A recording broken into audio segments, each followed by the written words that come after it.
मध्य प्रदेश और राजस्थान के 12 बच्चों की मौत का जिम्मेदार कौन? क्या स्वास्थ्य विभाग जिम्मेदार है, या स्वास्थ्य मंत्री जिम्मेदार है, या सिरप बनाने वाली कंपनी जिम्मेदार है, या फिर हमारी मध्य प्रदेश सरकार जिम्मेदार है? पूरी जानकारी के लिए बने रहिए हमारे साथ वीडियो के अंत तक। पहले 30 दिनों तक मौत का तमाशा देखती रही सरकार। अगर पहले जांच हो जाती तो 7-8 बच्चे बचा लिए जाते, लेकिन नहीं, सरकार ये तमाशा देखती रही। जब तमिलनाडु सरकार ने कोल्ड ड्रिप सिरप में जहर की पुष्टि की, तब जागी मध्य प्रदेश। मध्य प्रदेश की 27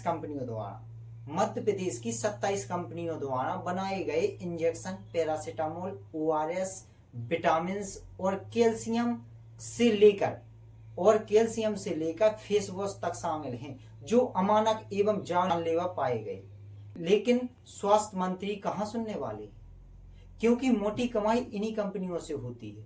नियम अनुसार अगर कोई भी दवा जांच में जानलेवा साबित होती है तो बाजार से 72 घंटे में वापस लेना जरूरी हो जाता है, लेकिन यहाँ तो 15 से 20 दिन रिपोर्ट आने में ही टाइम लग जाता है, क्योंकि देश की 100 परीक्षण लैब में से केवल 20 ही पूरी तरह काम, बाकी 80 लैब तो कागजों में ही चल रही, कागजों में ही दिखाई जाती हैं, बाकी का काम कुछ होता नहीं, या फिर पेमेंट होते हैं। सरकार ही नहीं, इन बच्चों की मौत के जिम्मेदार हम भी हैं, क्योंकि हम आरक्षण, भर्ती, बेरोजगारी, नौकरी, राजनीति के अलावा किसी और टॉपिक पर बात करते ही नहीं। हमें फुर्सत ही नहीं है किसी और टॉपिक पे बात करने की। क्या स्वास्थ्य पे बात नहीं करनी चाहिए? बिल्कुल करनी चाहिए। सोच के देखो, इन दवाओं पर इतनी भारी भरकम रकम लिखने की अनुमति देता कौन है? क्या इस बारे में हम लोग कभी सोचते ही कि ये अनुमति कौन देता है?